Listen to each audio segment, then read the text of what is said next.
శ్రీమాత్రే నమః.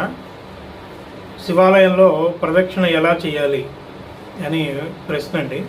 అంటే చాలామందికి తెలిసిన విషయమే, ఇంకొకసారి చెప్తున్నాను. ఇందులో రెండు ఉంటాయి. ఒకటి ఏమిటంటే పెళ్ళైన వాళ్ళు చేసే ప్రదక్షిణ ఎలా ఉంటుంది, అలాగే పెళ్ళి కాని వాళ్ళు చేసే ప్రదక్షిణ ఎలా ఉంటుంది అని.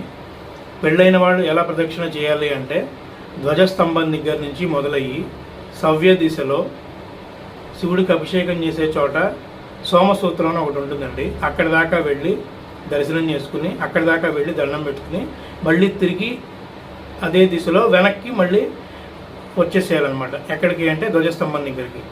అది ఒక ప్రదక్షిణ లాగా అనమాట.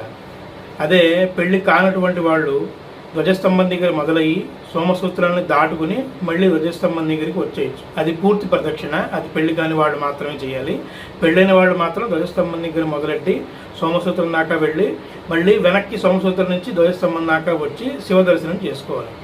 అలా ఒకసారి ముందుకు వెళ్ళి వెనక్కి వచ్చింది ఏదైతే ఉంటుందో అది ఒక ప్రదక్షిణ కింద లెక్క.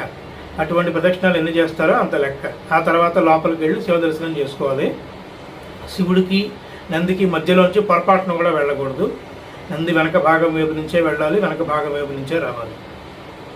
శ్రీమాత్రే నమః.